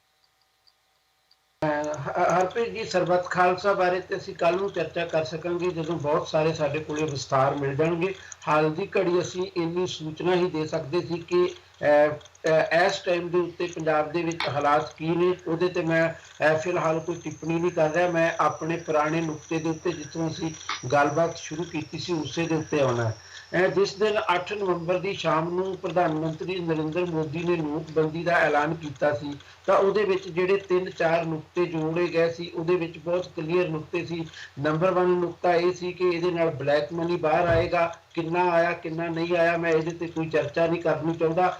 ਦੂਸਰੀ ਗੱਲ ਇਹ ਕਿ ਉਦੋਂ ਇਹ ਚਰਚਾ ਕੀਤੀ ਗਈ ਸੀ ਕਿ ਵੱਡੇ ਨੋਟ ਜਿਹੜੇ ਨੇ ਉਹ ਕਰਪਸ਼ਨ ਦਾ ਇੱਕ ਅੱਡਾ ਬਣ ਜਾਂਦੇ ਨੇ। ਲੋਕਾਂ ਨੂੰ ਇਸ ਗੱਲ ਲਈ ਉਹ ਸੁਵਿਧਾ ਪੈਦਾ ਕਰਦੇ ਨੇ ਕਿ ਉਹ ਬਲੈਕ ਮਨੀ ਨਗਦੀ ਦੀ ਸ਼ਕਲ ਦੇ ਵਿੱਚ ਰੱਖ ਲੈਣ। ਉਹਦੇ ਨਾਲ ਹੀ 2000 ਦਾ ਨੋਟ ਛਾਪ ਦਿੱਤਾ ਗਿਆ, 500 ਦਾ ਨੋਟ ਆ ਚੁੱਕਾ ਵਾ, 1000 ਦਾ ਨੋਟ ਦੁਬਾਰਾ ਆ ਜਾਣਾ ਵਾ। ਇਹ ਫੇਰ ਵੱਡੇ ਨੋਟ ਛਾਪ ਦਿੱਤੇ ਗਏ। ਇਹ ਲੋਕਾਂ ਦੇ ਵਿੱਚ ਸਵਾਲ ਅੱਜ ਦੀ ਤਰੀਕ ਵਿੱਚ ਵੀ ਉੱਠ ਰਹੇ ਨੇ, ਫਰਦਰ ਵੀ ਉੱਠਦੇ ਰਹਿਣਗੇ ਕਿ ਜੇ ਸੱਚਮੁੱਚ ਕਾਲਾ ਧਨ ਦੀ ਨਗਦੀ ਦੀ ਸ਼ਕਲ ਦੇ ਵਿੱਚ ਰੋਕਣਾ ਸੀ ਤਾਂ ਵੱਡਾ ਨੋਟ ਕਿਉਂ ਛਾਪਿਆ ਗਿਆ। ਮੈਂ ਇਸ ਮੁੱਦੇ ਦੇ ਉੱਤੇ ਵੀ ਬਹਿਸ ਨਹੀਂ ਕਰਦਾ ਕਿ ਵੱਡਾ ਨੋਟ ਕਿਉਂ ਛਾਪਿਆ ਗਿਆ। ਮੈਂ ਸਿਰਫ ਇੱਕੋ ਇਸ ਗੱਲ ਨੂੰ ਇਸ ਨੁਕਤੇ ਦੇ ਨਾਲ ਜੋੜ ਕੇ ਪੇਸ਼ ਕਰਨਾ ਚਾਹੁੰਦਾ ਕਿ ਜੇ ਸਰਕਾਰ ਸੱਚਮੁੱਚ ਲੋਕਾਂ ਦੀਆਂ ਸਮੱਸਿਆਵਾਂ ਨੂੰ ਹੱਲ ਕਰਨਾ ਚਾਹੁੰਦੀ ਸੀ ਤਾਂ ਲੋਕਾਂ ਨੂੰ ਆਪਣੇ ਦੇਸ਼ ਦੀ ਰੀਅਲ ਪੋਜੀਸ਼ਨ ਦੇ ਆਧਾਰ ਦੇ ਉੱਤੇ ਗੱਲ ਕਰਨੀ ਚਾਹੀਦੀ ਸੀ। ਮੈਂ ਇੱਕ ਦਿਨ ਪਹਿਲਾਂ ਵੀ ਮਿਸਾਲ ਦਿੱਤੀ ਸੀ ਕਿ ਜਦੋਂ ਪੈਰਿਸ ਕਮਿਊਨ ਦੇ ਵਿੱਚ ਵੱਡਾ ਇਨਕਲਾਬ ਵਾਪਰ ਰਿਹਾ ਸੀ, ਜਿਹੜਾ ਕੁਝ ਦਿਨਾਂ ਦੇ ਬਾਅਦ ਹੀ ਲਗਭਗ 80 ਦਿਨ ਤੋਂ ਵੀ ਪਹਿਲਾਂ ਫੇਲ ਹੋ ਗਿਆ ਤਾਂ ਉਦੋਂ ਪੈਰਿਸ ਦੇ ਇੱਕ ਬਹੁਤ ਵੱਡੀ ਗੱਲ ਉੱਭਰੀ ਜਿਹੜੀ ਅੱਜ ਵੀ ਲੋਕੀ ਨੋਟ ਕਰਦੇ ਨੇ। ਲੋਕ ਵੱਡੀ ਪੱਧਰ ਦੇ ਉੱਤੇ ਮੁਜ਼ਾਹਰੇ ਕਰ ਰਹੇ ਨੇ ਕਿ ਸਾਨੂੰ ਬ੍ਰੈਡ ਨਹੀਂ ਮਿਲ ਰਹੀ ਤੇ ਰਾਣੀ ਕਹਿ ਰਹੀ ਆ ਵੀ ਲੋਕ ਮੂਰਖ ਨੇ ਜਿਹੜੇ ਬ੍ਰੈਡ ਦੀ ਤਲਾਸ਼ ਦੇ ਵਿੱਚ ਇੰਨਾ ਜ਼ਿਆਦਾ ਰੇੜਕਾ ਖੜਾ ਕਰ ਰਹੇ ਨੇ, ਉਹਨਾਂ ਨੂੰ ਕੇਕ ਖਾ ਲੈਣਾ ਚਾਹੀਦਾ। ਸਾਡੇ ਪ੍ਰਧਾਨ ਮੰਤਰੀ ਨੇ ਵੀ ਲਗਭਗ ਇਸੇ ਤਰ੍ਹਾਂ ਦੀ ਗੱਲ ਕੀਤੀ ਕਿ ਜੇ ਨਗਦੀ ਨਹੀਂ ਮਿਲਦੀ ਤਾਂ ਤੁਹਾਨੂੰ ਚਾਹੀਦਾ ਵਾ ਕਿ ਤੁਸੀਂ ATM ਦਾ ਇਸਤੇਮਾਲ ਕਰ ਲਵੋ, ਤੁਸੀਂ ਡੈਬਿਟ ਕਾਰਡ ਦਾ ਇਸਤੇਮਾਲ ਕਰ ਲਵੋ, ਤੁਸੀਂ ਜਿਹੜੀ ਕੈਸ਼ਲੈਸ ਇਕਨੋਮੀ ਦਾ ਇਸਤੇਮਾਲ ਕਰ ਲਵੋ। ਪਰ ਕੀ ਭਾਰਤ ਦੇ ਪ੍ਰਧਾਨ ਮੰਤਰੀ ਜਿਹੜੇ ਡੇਲੀ 125 ਕਰੋੜ ਲੋਕਾਂ ਦੇ ਹਵਾਲੇ ਨਾਲ ਗੱਲਾਂ ਕਰਦੇ ਨੇ, ਉਹਨਾਂ ਨੂੰ ਇਹ ਬਿਲਕੁਲ ਨਹੀਂ ਸੀ ਇਲਮ ਕਿ ਸਾਡੇ ਦੇਸ਼ ਦੇ ਵਿੱਚ 1,34,000 ਤੋਂ ਵੱਧ ਬੈਂਕਾਂ ਨੇ ਔਰ ਉਹਨਾਂ ਦੇ ਵਿੱਚ ਵੀ ਬਹੁਤ ਗਿਣਤੀ ਬੈਂਕਾਂ ਤੁਹਾਨੂੰ ਸ਼ਹਿਰਾਂ ਦੇ ਵਿੱਚ ਮਿਲਦੀਆਂ ਨੇ। ਪੇਂਡੂ ਖੇਤਰ ਦੇ ਵਿੱਚ ਬੈਂਕਾਂ ਦੀ ਗਿਣਤੀ ਦੇ ਲਿਹਾਜ਼ ਦੇ ਨਾਲ ਗੱਲ ਕਰੀਏ ਤਾਂ ਮੈਨੂੰ ਲੱਗਦਾ ਪੇਂਡੂ ਖੇਤਰ ਦੇ 1 ਕਰੋੜ ਬੰਦੇ ਦੇ ਪਿੱਛੇ ਇੱਕ ਬੈਂਕ ਵੀ ਨਹੀਂ ਬਣ ਸਕੇਗੀ ਜਿਸ ਹਿਸਾਬ ਨਾਲ ਸਾਡੀ ਆਬਾਦੀ ਹੈ ਤੇ ਜਿਸ ਹਿਸਾਬ ਦੇ ਨਾਲ ਸਾਡੇ ਦੇਸ਼ ਦੇ ਵਿੱਚ ਬੈਂਕਾਂ ਦੀ ਗਿਣਤੀ ਹੈ। ਕਿਉਂਕਿ ਸ਼ਹਿਰਾਂ ਦੇ ਵਿੱਚ ਤੁਹਾਨੂੰ ਇੱਕ ਸ਼ਹਿਰ ਦੇ ਵਿੱਚ 20 30 ਬੈਂਕਾਂ ਵੀ ਮਿਲ ਸਕਦੀਆਂ। ਵੱਡੇ ਸ਼ਹਿਰਾਂ ਦੇ ਵਿੱਚ ਹੋ ਸਕਦਾ ਕਈਆਂ ਦੇ ਵਿੱਚ ਬੰਬੇ ਵਰਗਿਆਂ ਦੇ ਵਿੱਚ 50 ਜਾਂ 100 ਤੋਂ ਵੀ ਵੱਧ ਹੋਣ, ਪਰ ਦੇਸ਼ ਦੇ ਪੱਧਰ ਦੇ ਉੱਤੇ ਬੈਂਕਾਂ ਦੀ ਹਾਲਤ ਇਹ ਹੈ। ਇਸੇ ਤਰ੍ਹਾਂ ATM ਦੀ ਹਾਲਤ ਹੈ। ATM ਵੀ ਕੋਈ 2-2.5 ਲੱਖ ਤੋਂ ਵੱਧ ਨਹੀਂ। ਸਵਾਇਪ ਮਸ਼ੀਨਾਂ ਜਿਨ੍ਹਾਂ ਦੇ ਉੱਤੇ ਤੁਸੀਂ ਖਰੀਦੋ ਫਰੋਖਤ ਕਰ ਲੈਂਦੇ ਹੋ, ਉਹ ਜਿਸ ਦਿਨ ਭਾਰਤ ਦੇ ਪ੍ਰਧਾਨ ਮੰਤਰੀ ਅਨਾਉਂਸਮੈਂਟ ਕਰ ਰਹੇ ਸੀ ਉਸ ਦਿਨ ਦੇ ਅੰਕੜੇ ਲੈ ਜਾਣ ਤਾਂ 14 ਲੱਖ ਤੋਂ ਜ਼ਿਆਦਾ ਨਹੀਂ ਸਨ। ਇਸ ਸਿਚੁਏਸ਼ਨ ਦੇ ਵਿੱਚ ਜਿਹੜਾ ਪ੍ਰਧਾਨ ਮੰਤਰੀ ਇਦਾਂ ਦੀ ਅਨਾਉਂਸਮੈਂਟ ਕਰਦਾ, ਸੱਚਮੁੱਚ ਮੈਂ ਫਿਰ ਕਹਾਂਗਾ ਕਿ ਉਹ ਇੱਕ ਬੇਵਕੂਫੀ ਭਰਿਆ ਫੈਸਲਾ ਕਰਦਾ। ਮੈਂ ਇਹ ਨਹੀਂ ਕਹਿੰਦਾ ਕਿ ਕੈਸ਼ਲੈਸ ਇਕਨੋਮੀ ਨਹੀਂ ਹੋਣੀ ਚਾਹੀਦੀ, ਕਾਲਾ ਧਨ ਬਾਹਰ ਨਹੀਂ ਆਉਣਾ ਚਾਹੀਦਾ, ਪਰ ਫੈਸਲਾ ਕਰਨ ਵੇਲੇ ਕੀ ਕੀਤਾ ਜਾਣਾ ਚਾਹੀਦਾ ਇਹ ਗੱਲ ਜ਼ਰੂਰ ਸੋਚੀ ਜਾਣੀ ਚਾਹੀਦੀ ਸੀ। ਤੇ ਜੇ ਅਸੀਂ ਰੱਖੀ ਹੋਈ ਜਿਹੜੀ ਤੁਹਾਡੇ ਕੋਲੇ ਰਿਜ਼ਰਵ ਮਨੀ ਆ ਉਹਦੇ ਆਧਾਰ ਦੇ ਉੱਤੇ ਤੁਸੀਂ ਉਨੀ ਕੀਮਤ ਦੇ ਨੋਟ ਛਾਪਣੇ ਹੀ ਸਨ ਤਾਂ ਉਨੀ ਕੀਮਤ ਦੇ ਨੋਟ ਤੁਹਾਨੂੰ 100 ਰੁਪਏ ਦੇ ਛਾਪਣੇ ਚਾਹੀਦੇ ਸੀ, 2000 ਦੇ ਨੋਟ ਛਾਪਣੇ ਚਾਹੀਦੇ ਸੀ। ਬਹੁਤ ਲੋਕ ਨੇ ਜਿਹੜੇ ਸਾਨੂੰ ਇਦਾਂ ਦੀਆਂ ਦਲੀਲਾਂ ਦਿੰਦੇ ਨੇ ਕਿ ਉਹਨਾਂ ਨੂੰ ਛਾਪਣ ਦੇ ਉੱਤੇ ਬੜਾ ਸਮਾਂ ਲੱਗ ਜਾਣਾ ਸੀ। ਹੁਣ 30 ਦਿਨਾਂ ਬਾਅਦ ਮੈਨੂੰ ਨਹੀਂ ਪਤਾ ਉਹ ਇਹਦੇ ਬਾਰੇ ਕੀ ਦਲੀਲਾਂ ਦੇਣਗੇ। ਦਲੀਲ ਦਿੱਤੀ ਜਾਂਦੀ ਹੈ ਕਿ ਸੀਕ੍ਰੇਸੀ ਜਿਹੜੀ ਉਹ ਲੀਕ ਹੋ ਸਕਦੀ ਸੀ। ਜੇ 2000 ਦਾ ਨੋਟ ਛਾਪਣ ਦੀ ਪੂਰੀ ਤਿਆਰੀ ਕੀਤੀ ਗਈ ਔਰ ਅਗਲੇ ਦਿਨ ਉਹ ਨੋਟ ਆ ਗਿਆ, ਜੇ ਉਹਦੀ ਸੀਕ੍ਰੇਸੀ ਨਹੀਂ ਲੀਕ ਹੋਈ ਤਾਂ 100 ਦੇ ਨੋਟ ਛਾਪਣ ਨਾਲ ਕੀ ਸੀਕ੍ਰੇਸੀ ਲੀਕ ਹੋ ਜਾਣੀ ਸੀ। ਮੈਨੂੰ ਇਸ ਗੱਲ ਦੀ ਕਦੇ ਸਮਝ ਨਹੀਂ ਆ ਸਕੀ। ਦੂਸਰੀ ਗੱਲ, ਕੁਝ ਲੋਕ ਕਹਿੰਦੇ 100 ਦੇ ਨੋਟ ਤੇ ਛਾਪਣ ਦੇ ਉੱਤੇ ਸਰਕਾਰ ਦਾ ਖਰਚਾ ਹੀ ਬਹੁਤ ਆ ਜਾਣਾ ਸੀ। ਪਰ ਮੈਂ ਇਹ ਕਹਿਣਾ ਚਾਹੁੰਦਾ ਕਿ ਅਸੀਂ ਤੇ ਆਪਣੇ ਦੇਸ਼ ਦੇ ਵਿੱਚ 5 ਰੁਪਏ ਦਾ ਨੋਟ ਵੀ ਛਾਪਦੇ ਹਾਂ। ਅਸੀਂ ਤੇ ਆਪਣੇ ਦੇਸ਼ ਦੇ ਵਿੱਚ ਹਾਲ ਦੀ ਘੜੀ ਤਾਂ 1 ਤੇ 2 ਰੁਪਏ ਦੇ ਨੋਟ ਵੀ ਛਾਪਦੇ ਨੇ, ਹਾਲਾਂਕਿ ਨਾਲ ਦੀ ਨਾਲ ਸਿੱਕੇ ਵੀ ਚੱਲਦੇ ਨੇ। ਪਰ ਜੇ ਸਾਡੇ ਦੇਸ਼ ਦੇ ਵਿੱਚ 5 ਰੁਪਏ ਦਾ ਸਰਕਾਰ ਨੋਟ ਛਾਪਦੀ ਆ, 10 ਰੁਪਏ ਦਾ ਨੋਟ ਛਾਪਦੀ ਆ, ਤਾਂ ਜ਼ਾਹਰ ਹੈ ਕਿ ਉਹ ਸਾਨੂੰ 5 ਜਾਂ 10 ਰੁਪਏ ਦਾ ਨੋਟ 12 ਜਾਂ 15 ਰੁਪਏ ਵਿੱਚ ਛਾਪ ਕੇ 5 ਰੁਪਏ 'ਚ ਵਰਤਣ ਲਈ ਨਹੀਂ ਦੇ ਰਹੀ। ਜੇ ਕੀ 100 ਦੇ ਨੋਟ ਛਾਪਣ ਨਾਲ ਦੇਸ਼ ਦਾ ਕਿੰਨਾ ਕੁ ਜ਼ਿਆਦਾ ਖਰਚਾ ਹੋ ਜਾਣਾ ਸੀ ਮੈਨੂੰ ਕਦੇ ਸਮਝ ਨਹੀਂ ਲੱਗ ਸਕੀ। ਪਰ 30 ਦਿਨਾਂ ਦੇ ਬਾਅਦ ਅਸੀਂ ਜੇ ਅੱਜ ਨੋਟ ਕਰੀਏ, ਪ੍ਰਧਾਨ ਮੰਤਰੀ ਨੇ 50 ਦਿਨ ਮੰਗੇ ਸੀ ਔਰ 30 ਦਿਨ ਇਹ ਦੱਸਦੇ ਨੇ ਕਿ ਅਗਲੇ 20 ਦਿਨਾਂ ਦੇ ਵਿੱਚ ਦੇਸ਼ ਦੀ ਤਸਵੀਰ ਸ਼ਾਇਦ ਨਹੀਂ ਬਦਲਣ ਜਾ ਰਹੀ। ਔਰ ਜੇ ਇਹ ਤਸਵੀਰ ਨਹੀਂ ਬਦਲੀ ਤਾਂ ਕੁਦਰਤੀ ਗੱਲ ਹੈ ਕਿ ਆਉਣ ਵਾਲੇ ਦਿਨਾਂ ਦੇ ਵਿੱਚ ਇਹਦੇ ਉੱਤੇ ਵੱਖਰੀ ਰੰਗ ਦੀ ਅਸੀਂ ਪੋਲਿਟਿਕਸ ਦੇਖਾਂਗੇ। ਭਾਰਤ ਸਰਕਾਰ ਕੀ ਕਰ ਰਹੀ ਹੈ ਤੇ ਆਪੋਜੀਸ਼ਨ ਕੀ ਕਰ ਰਹੀ ਹੈ, ਇਹਦੇ ਬਾਰੇ ਮੈਂ ਅਜੇ ਆਪਣੀ ਗੱਲ ਮੇਰੀ ਵਿੱਚ ਰੋਕ ਲੈਣਾ ਕਿਉਂਕਿ ਲੰਬੀ ਹੋ ਰਹੀ ਮੇਰੀ ਗੱਲ। ਉਹਦੇ ਵਿੱਚ ਅਸੀਂ ਲਾਲ ਕ੍ਰਿਸ਼ਨ ਅਡਵਾਨੀ ਦੇ ਉਸ ਬਿਆਨ ਦੀ ਵੀ ਚਰਚਾ ਕਰ ਸਕਦੇ ਹਾਂ ਜਿਹੜਾ ਉਹਨਾਂ ਨੇ ਪਾਰਲੀਮੈਂਟ ਵਿੱਚ ਖੜੇ ਹੋ ਕੇ ਸਰਕਾਰ ਦੇ ਖਿਲਾਫ ਹੀ ਦੇ ਦਿੱਤਾ। ਪਰ ਹਾਲੇ ਮੈਂ ਆਪਣੀ ਗੱਲ ਨੂੰ ਇੱਥੇ ਰੋਕਦਾ। ਮੈਂ ਚਾਹਾਂਗਾ ਕਿ ਦੂਸਰੇ ਸਾਥੀ ਇਹਦੇ ਬਾਰੇ ਚਰਚਾ ਕਰ ਲੈਣ। ਜੇ ਉਹਨਾਂ ਨੂੰ ਹਾਲੇ ਵੀ ਪ੍ਰਧਾਨ ਮੰਤਰੀ ਜਸਟੀਫਾਈ ਲੱਗਦੇ ਨੇ ਤਾਂ ਲਾਜ਼ਮੀ ਤੌਰ ਤੇ ਉਹਨਾਂ ਨੂੰ ਹੱਕ ਹੈ ਕਿ ਉਹਨੂੰ ਜਸਟੀਫਾਈ ਕਰਨ। ਮੈਨੂੰ ਬਹੁਤ ਵੈਸੇ ਖੁਸ਼ੀ ਹੋਈ ਕਿ ਅੱਜ ਦਿਲਰਾਜ ਜੀ ਨੂੰ ਇਹ ਲੱਗਣ ਲੱਗ ਪਿਆ ਕਿ ਸ਼ਾਇਦ ਕਿਤੇ ਨਾ ਕਿਤੇ ਇਹਨੂੰ ਲਾਗੂ ਕਰਨ 'ਚ ਕਾਫੀ ਗੜਬੜਾਂ ਆਈਆਂ ਨੇ ਔਰ ਇਹੀ ਗੱਲ ਸ਼ੁਰੂ ਦੇ ਵਿੱਚ ਉਹ ਬਿਲਕੁਲ ਸੁਣਨ ਲਈ ਵੀ ਤਿਆਰ ਨਹੀਂ ਸਨ। ਉਹਨਾਂ ਦਾ ਮੈਂ ਇਸ ਗੱਲ ਤੋਂ ਜ਼ਰੂਰ ਧੰਨਵਾਦ ਕਰੂੰਗਾ। ਅਜੀਤ ਜੀ, ਮੈਂ ਟਾਈਮ ਨਹੀਂ ਲੈਣਾ ਚਾਹੂੰਗਾ, ਮੈਂ ਚਾਹੂੰਗਾ ਤੁਸੀਂ ਕਮੈਂਟ ਕਰੋ ਪਲੀਜ਼। ਹਰਪ੍ਰੀਤ ਜੀ, ਪਹਿਲਾਂ ਤਾਂ ਮੇਰਾ ਖਿਆਲ ਹੈ ਜੇ ਸਾਨੂੰ ਇਸ ਗੱਲ ਤੇ ਖੁਸ਼ੀ ਹੋਣ ਲੱਗ ਜਾਂਦੀ ਹੈ ਕਿ ਫਲਾਣੀ ਗੱਲ ਮੇਰੇ ਅਨੁਸਾਰ ਹੋਈ ਹੈ, ਇਹ ਚੰਗੀ ਗੱਲ ਹੈ। ਮੇਰਾ ਖਿਆਲ ਹੈ ਸਾਡਾ ਡਿਸਕਸ਼ਨ ਜਿਹੜਾ ਹੈਗਾ ਉਹਦਾ ਪੱਧਰ ਕਮੈਂਟ ਕਰੋ ਇੰਸਟੈਡ ਆਫ ਕਿ ਹੋਰ ਦੇ ਤੁਸੀਂ ਆਪਣੀ ਗੱਲ ਅੱਗੇ ਰੱਖੋ ਪਲੀਜ਼।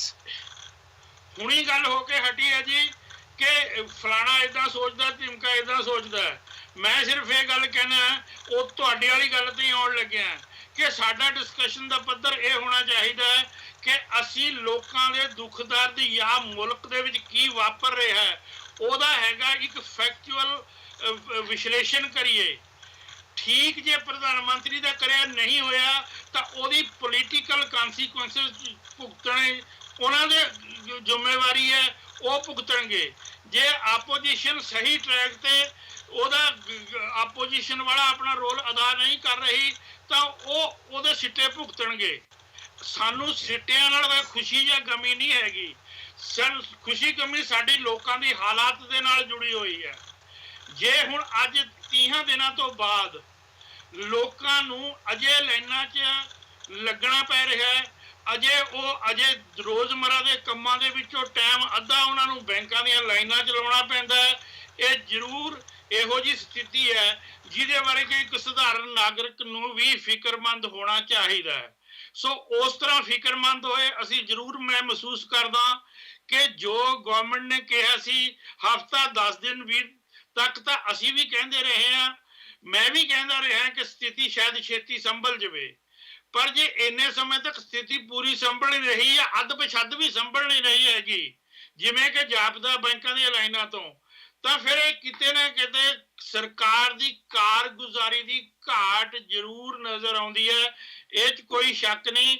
ਜੇ ਸਰਕਾਰ ਇਹਦੇ ਬਾਰੇ ਜਾਗਰੂਕ ਹੋ ਕੇ ਘੱਟੋ ਘੱਟ ਉਹਨਾਂ ਵੱਲੋਂ ਆਖੇ ਗਏ 50 ਦਿਨਾਂ ਦੇ ਵਿੱਚ ਇਸ ਸਥਿਤੀ ਨੂੰ ਪੂਰੀ ਤਰ੍ਹਾਂ ਕਾਬੂ ਕਰਕੇ ਲੋਕਾਂ ਨੂੰ ਇਸ ਚੀਜ਼ ਤੋਂ ਨਿਜਾਤ ਨਹੀਂ ਦਿਵਾਉਂਦੀ ਇਹ ਵੱਡੀਆਂ ਲਾਈਨਾਂ ਤੋਂ, ਤਾਂ ਜ਼ਰੂਰ ਸਿਆਸੀ ਤੌਰ ਤੇ ਉਹਨਾਂ ਦਾ ਨੁਕਸਾਨ ਹੋਏਗਾ ਤੇ ਫਿਰ ਉਹ ਨੁਕਸਾਨ ਦੇ ਆਪ ਜ਼ਿੰਮੇਵਾਰ ਹੈ। ਪਾਰਟੀ ਹੈ, ਪ੍ਰਧਾਨ ਮੰਤਰੀ ਨੇ, ਸਰਕਾਰ ਹੈ ਜਾਂ ਭਾਰਤੀ ਜਨਤਾ ਪਾਰਟੀ ਹੈ, ਇਹਦੇ ਬਾਰੇ ਆਪਾਂ ਇਹ ਨਹੀਂ ਕਹਿ ਸਕਦੇ ਕਿ ਕਿਸੇ ਦਾ ਕਸੂਰ ਹੈ।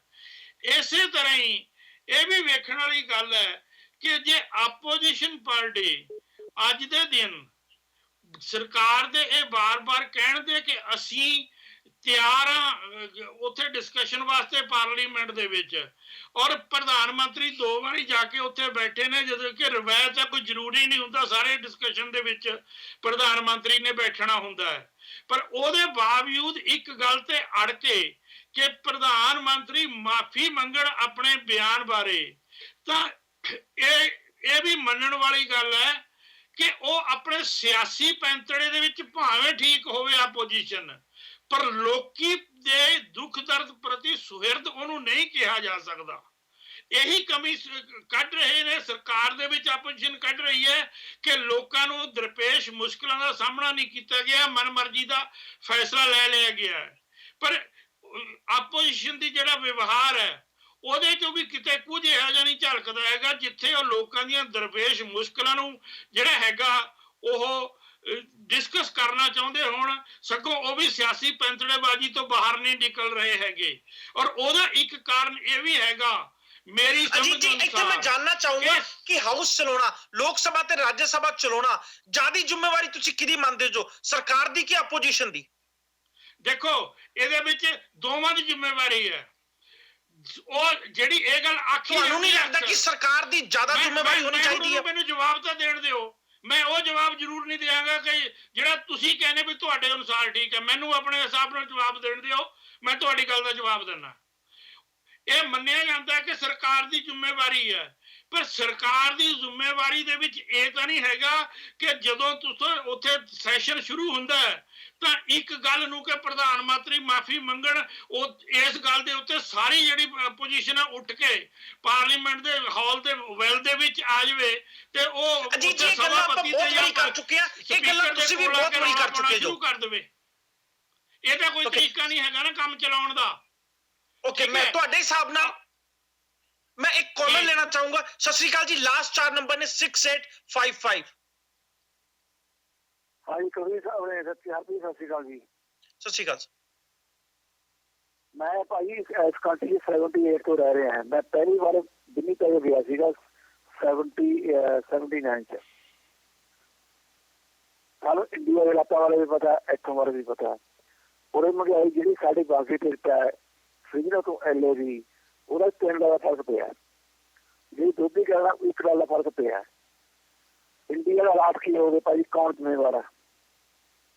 ਹੁਣ ਨੋਟਬੰਦੀ ਬਾਰੇ ਅਸੀਂ ਗੱਲ ਕਰ ਰਹੇ ਹਾਂ ਜੀ। ਨੋਟਬੰਦੀ ਬਾਰੇ ਤੁਸੀਂ ਕੱਲ ਵੀ ਗੱਲ ਕੀਤੀ, ਪਰਸੋਂ ਤੁਸੀਂ ਦਿੱਲੀ ਦੇ ਬੰਦੇ ਇਕੱਠੇ ਜਾ ਕੇ ਜਿਹੜੇ ਮੈਂ ਆਪਣੇ ਪਿੰਡ ਗੱਲ ਕੀਤੀ, ਜਿਹੜੇ ਗਰੀਬ ਆਦਮੀ ਹੈ ਉਹਨਾਂ ਕੋਲ ਤਾਂ ਬੈਂਕ ਅਕਾਊਂਟ ਨਹੀਂ ਹੈਗੇ। ਤੁਸੀਂ ਕਿਹੜੇ ਵੇਲੇ ਤੇ ਗੱਲ ਕਰ ਰਹੇ ਹੈਗੇ ਆ? ਗਰੀਬ ਵਾਲੇ ਤਾਂ ਗਰੀਬ, ਉਹ ਤਾਂ ਗਰੀਬ ਤੇ ਹੋਰ ਗਰੀਬ ਹੋ ਗਿਆ, ਅਮੀਰ ਹੋਰ ਅਮੀਰ ਹੋ ਗਿਆ।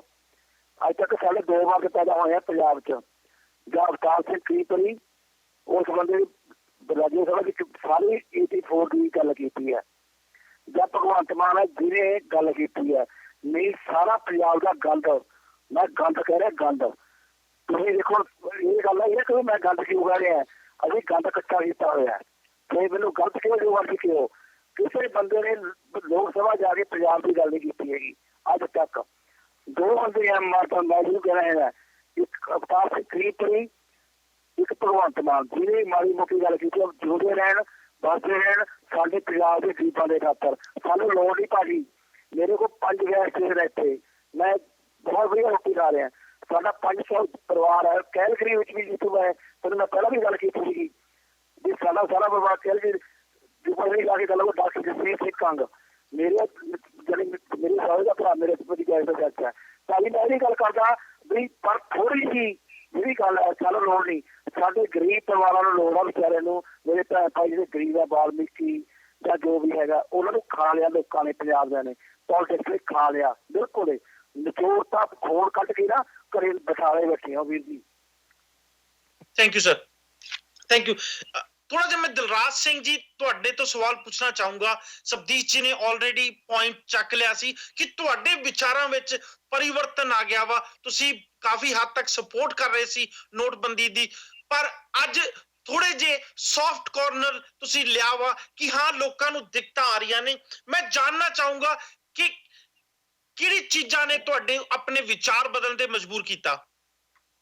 ਨਹੀਂ ਹਰਪ੍ਰੀਤ ਜੀ, ਵਿਚਾਰ ਕਦੀ ਵੀ ਨਹੀਂ ਬਦਲੇ। ਵਿਚਾਰ ਉਹੀ ਹੈ ਜੋ ਪਹਿਲੇ ਸੀ। ਨੋਟਬੰਦੀ ਦਾ ਹਜੇ ਵੀ ਮੈਂ ਉਦਾਂ ਹੀ ਸਮਰਥਨ ਕਰਦਾ ਪਿਆ। ਮੈਨੂੰ ਪਰਸਨਲ ਤੌਰ ਤੇ ਲੱਗਦਾ ਕਿ ਨੋਟਬੰਦੀ ਸ਼ਾਇਦ ਇੰਡੀਆ ਦੇ ਆਉਣ ਵਾਲੇ ਭਵਿੱਖ ਲਈ ਇੱਕ ਬਹੁਤ ਵਧੀਆ ਚੀਜ਼ ਹੋਵੇ। ਬਲੈਕ ਮਨੀ ਖਤਮ ਹੋ ਜਾਵੇ। ਕੱਲ ਮੈਂ RBI ਗਵਰਨਰ ਦੀ ਕੱਲ ਇੱਕ ਇੰਟਰਵਿਊ ਹੋਈ ਹੈ ਜਿਹਦੇ ਵਿੱਚ ਕਿਆਸ ਲਾਏ ਜਾ ਰਹੇ ਸੀਗੇ ਕਿ ਜਿਹੜੇ ਰੈਪੋ ਰੇਟ ਤੇ ਰਿਵਰਸ ਰੈਪੋ ਰੇਟ ਤੇ ਉਹ ਸਾਰੇ ਜਿਹੜੇ ਵਿਆਜ ਦਰ ਉਹ ਘਟਣਗੇ, ਪਰ ਕੁਛ ਵੀ ਉਹਨਾਂ ਨੇ ਘਟਾਉਣ ਤੋਂ ਹਜੇ ਮਨਾ ਕਰ ਦਿੱਤਾ ਹੈ। 31 ਦਸੰਬਰ ਤੱਕ, 31 ਦਸੰਬਰ ਤੋਂ ਬਾਅਦ ਇੱਕ ਹੋਰ ਸਮੀਖਿਆ ਹੋਏਗੀ। ਬਹੁਤ ਵਧੀਆ ਬੜੇ ਪਲਾਨ ਢੰਗ ਦੇ ਨਾਲ ਕੱਲੀ ਕੱਲੀ ਚੀਜ਼ ਉਰਜੀਤ ਪਟੇਲ ਜਿਹੜੇ RBI ਦੇ ਗਵਰਨਰ ਆ ਉਹਨਾਂ ਨੇ ਸਮਝਾਈ ਹੈ।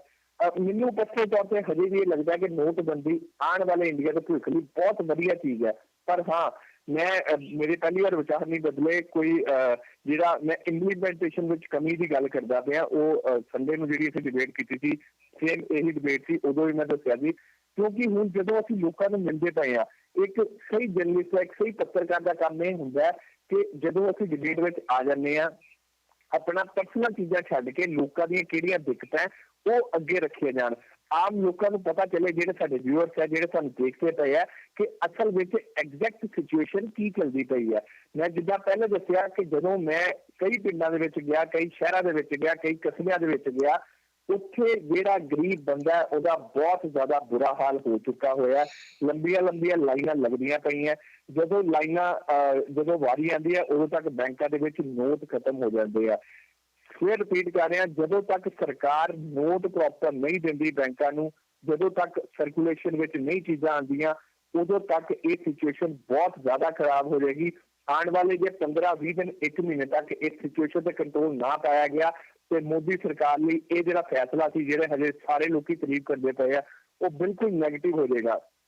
ਯਕੀਨ ਮੰਨੋ ਸਿੰਘ ਜੀ, ਤੁਸੀਂ ਹੁਣੇ ਕਿਹਾ ਕਿ ਆਉਣ ਵਾਲੇ ਇੰਡੀਆ ਦੇ ਫਿਊਚਰ ਵਾਸਤੇ ਜੋ ਮੈਂ ਗੱਲ ਕੀਤੀ ਸੀ, ਬੜਾ ਵਧੀਆ ਫੈਸਲਾ ਸਾਬਿਤ ਹੋ ਸਕਦਾ ਹੈ। ਮੈਂ ਚਾਹੂੰਗਾ ਇੱਕ ਦੋ ਰੀਜ਼ਨ ਜ਼ਰੂਰ ਦੱਸੋ ਕਿਉਂ ਤੁਹਾਨੂੰ ਲੱਗਦਾ ਹੈ ਕਿ ਆਉਣ ਵਾਲਾ ਫਿਊਚਰ ਇੰਡੀਆ ਦਾ ਇਸ ਨੋਟਬੰਦੀ ਦੇ ਫੈਸਲੇ ਤੋਂ ਬੜਾ ਹੀ ਵਧੀਆ ਹੋ ਜਾਊਗਾ ਜਾਂ ਫਿਊਚਰ ਬੜਾ ਸੋਹਣਾ ਹੋ ਜਾਊਗਾ?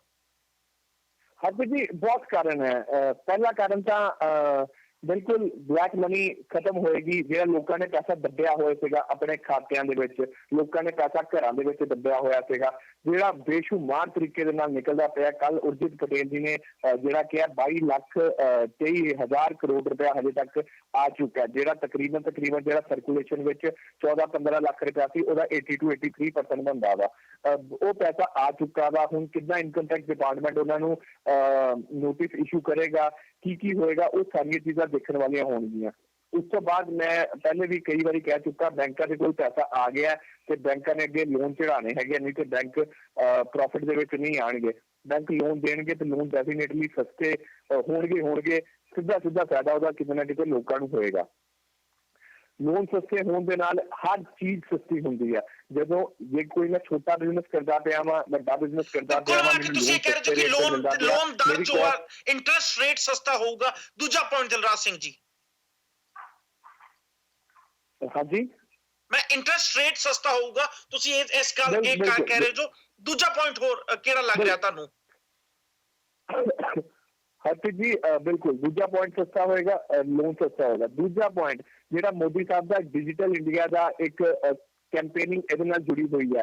ਹੁਣ ਪੈਸਾ ਜਿਹੜਾ ਅੱਗੇ 14-15 ਲੱਖ ਕਰੋੜ ਰੁਪਇਆ ਕੈਸ਼ ਦੇ ਰੂਪ ਵਿੱਚ ਬਾਹਰ ਆਇਆ ਹੋਇਆ ਸੀਗਾ, ਹੁਣ ਡੈਫੀਨੇਟਲੀ ਉਹਦੇ ਤੇ ਪਕੜ ਰੱਖੀ ਹੋਈ ਹੈ। ਇਸੇ ਕਰਕੇ ਜਿਹੜੀ ਇੱਕ ਲਿਮਿਟ ਬੰਨੀ ਹੋਈ ਹੈ ਕਿ 25,000 ਕਢਾ ਸਕਦੇ ਹੋ ਜਾਂ 20,000 ਕਢਾ ਸਕਦੇ ਹੋ, ਉਹ ਲਿਮਿਟ ਹੁਣ ਜ਼ਿਆਦਾ ਵਧਣ ਵਾਲੀ ਨਹੀਂ। ਹੁਣ ਲੋਕਾਂ ਨੂੰ ਕਿਤੇ ਨਾ ਕਿਤੇ ਜਿਹੜੀਆਂ ਟ੍ਰਾਂਜੈਕਸ਼ਨਸ ਹੈਗੀਆਂ ਵਾ ਉਹ ਬੈਂਕਾਂ ਦੇ ਥਰੂ ਰੂਟ ਕਰਨੀਆਂ ਪੈਣਗੀਆਂ। ਜਿਹੜੀ ਇੰਡੀਆ ਦੀ 6% ਆਬਾਦੀ ਹੀ ਟੈਕਸ ਹਜੇ ਤੱਕ ਪੇ ਕਰਦੀ ਸੀ, ਉਹ ਵੀ ਜ਼ਿਆਦਾਤਰ ਉਹ ਸੀਗੀ ਜਿਹੜੀ ਕਿਤੇ ਨਾ ਕਿਤੇ ਜੌਬਸ ਕਰਦੀ ਸੀਗੀ। ਬਿਜ਼ਨਸ ਜਿਹੜੀ ਤੁਸੀਂ ਇਹ ਕਹਿਣਾ ਚਾਹੁੰਦੇ ਹੋ ਟੈਕਸ ਇਨਕਮ ਵਿੱਚ ਵਾਧਾ ਹੋਊਗਾ?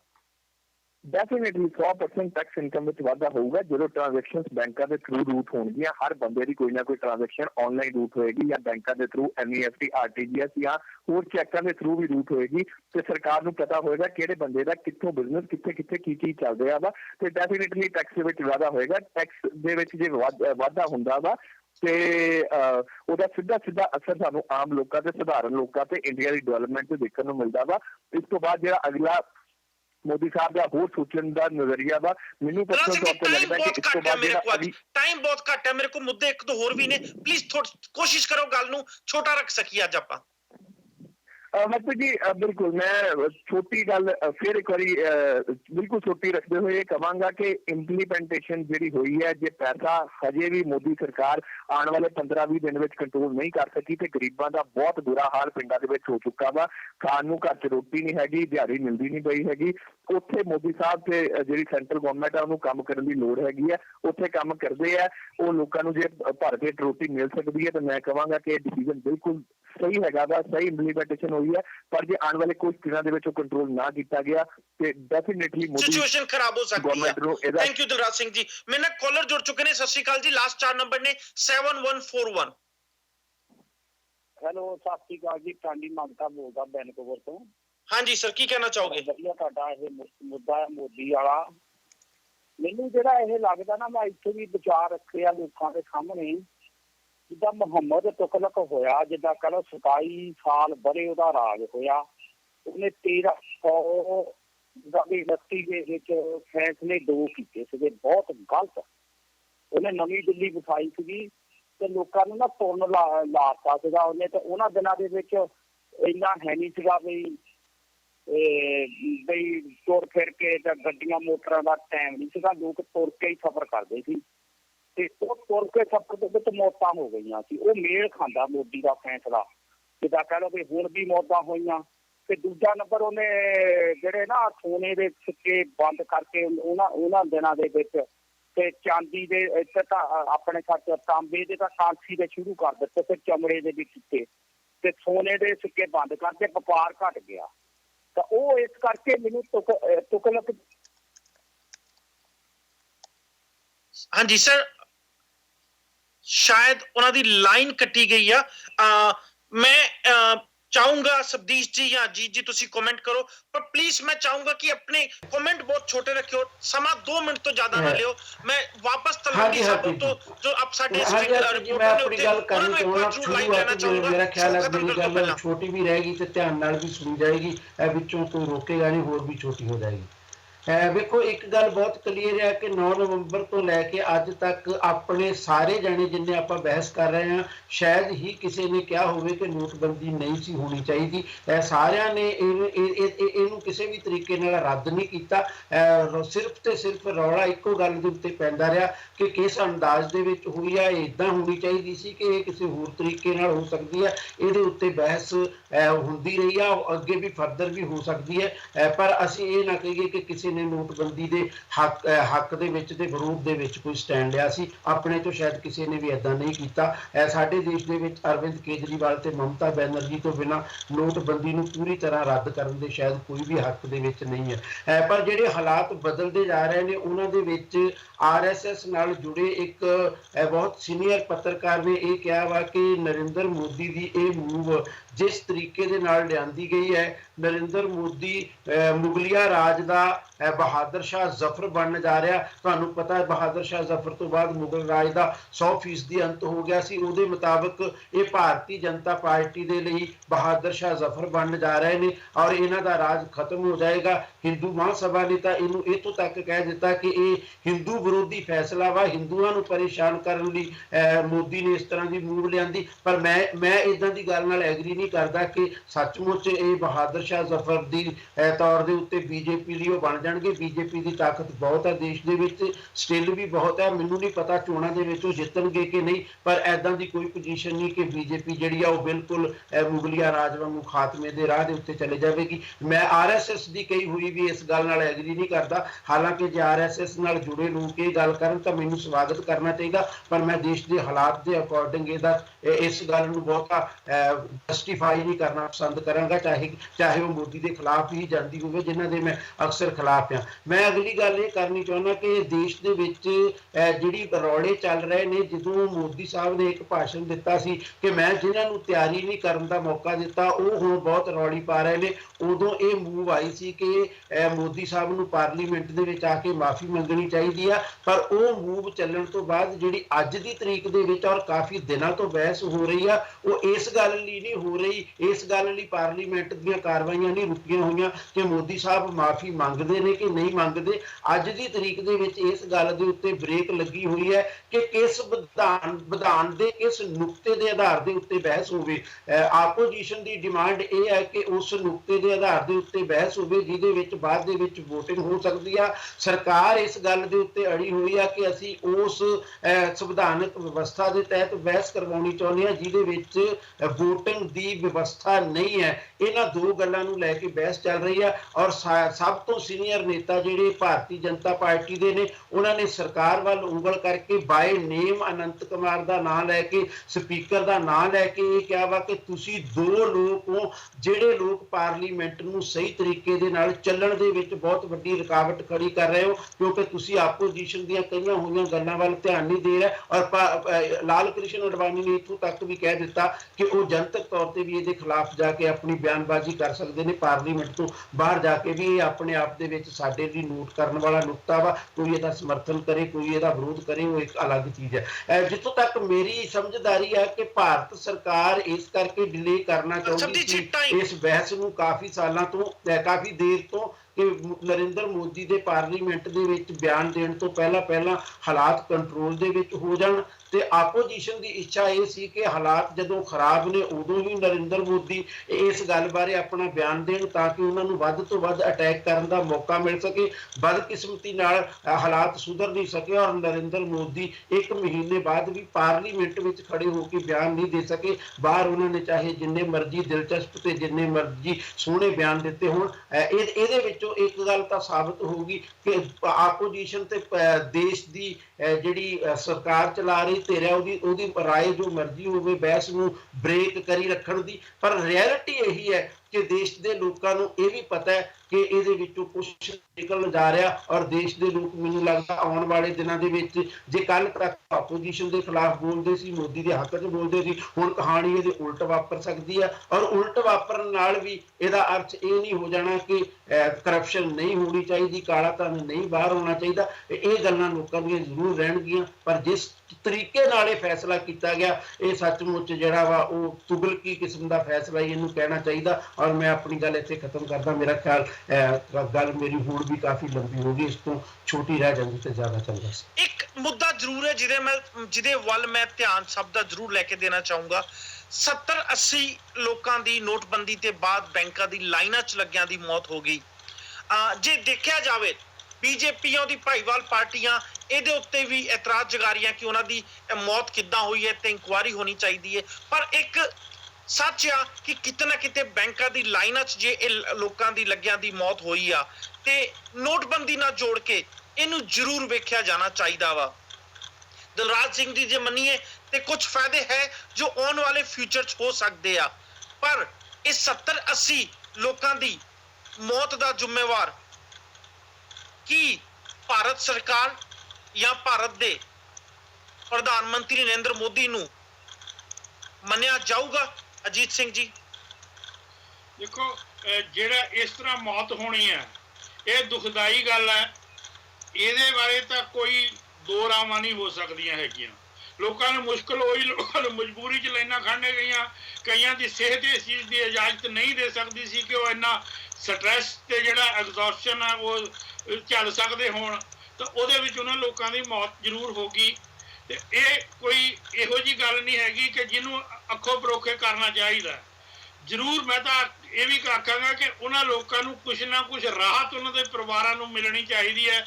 ਜਿਵੇਂ ਯੂਪੀ ਦੇ ਮੁੱਖ ਮੰਤਰੀ ਅਖਿਲੇਸ਼ ਯਾਦਵ ਜੀ ਨੇ ਕਿਹਾ ਕਿ ਅਸੀਂ ਉਹਨਾਂ ਨੂੰ ਕੁਛ ਨਾ ਕੁਛ ਪੈਸਾ ਜਿਹੜਾ ਮਾਇਕ ਸਹਾਇਤਾ ਵੀ ਦੇਵਾਂਗੇ। ਇਸ ਚੀਜ਼ ਨੂੰ ਗਲਤ ਨਹੀਂ ਕਿਹਾ ਜਾ ਸਕਦਾ। ਪਰ ਮੈਂ ਉਸ ਗੱਲ ਤੇ ਜ਼ਰੂਰ ਆਉਣਾ ਚਾਹੁੰਦਾ 1 ਮਿੰਟ ਵਾਸਤੇ, ਜਿਹੜੀ ਸ਼ਬਦੀਪ ਜੀ ਨੇ ਗੱਲ ਛੇੜੀ ਸੀ ਕਿ ਟੈਕਨੀਕਲ ਮੁੱਦਾ ਕੀ ਹੈ।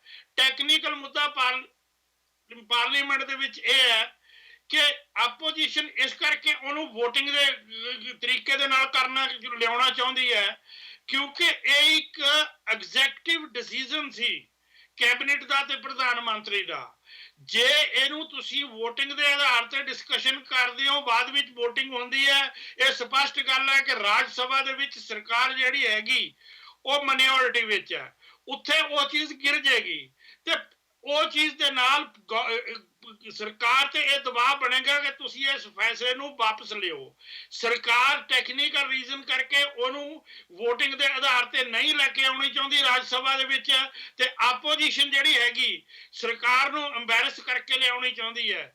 ਪਰ ਉਸ ਗੱਲ ਦੇ ਵਿੱਚ ਫਿਰ ਵੀ ਆਪੋਜੀਸ਼ਨ ਜਿਹੜੀ ਹੈਗੀ ਤੁਸੀਂ ਉਹਨੂੰ ਬਰੀ ਨਹੀਂ ਕਰ ਸਕਦੇ ਹੈਗੇ। ਜਿਵੇਂ ਜੇ ਬੰਦੇ ਮਰੇ ਨੇ ਲਾਈਨਾਂ ਦੇ ਵਿੱਚ, ਉਸ ਗੱਲ ਤੋਂ ਸਰਕਾਰ ਨੂੰ ਬਰੀ ਨਹੀਂ ਕੀਤਾ ਜਾ ਸਕਦਾ, ਤਾਂ ਉਸ ਤਰ੍ਹਾਂ ਆਪੋਜੀਸ਼ਨ ਨੂੰ ਵੀ ਬਰੀ ਨਹੀਂ ਕੀਤਾ ਜਾ ਸਕਦਾ ਕਿ ਉਹ ਸਥਿਤੀ ਦਾ ਸਿਰਫ ਸਿਆਸੀ ਫਾਇਦਾ ਲੈਣਾ ਚਾਹੁੰਦੇ ਆ, ਇਹਦਾ ਕੋਈ ਸਾਰਥਕ ਹੱਲ ਨਹੀਂ ਕੱਢਣਾ ਚਾਹੁੰਦੇ।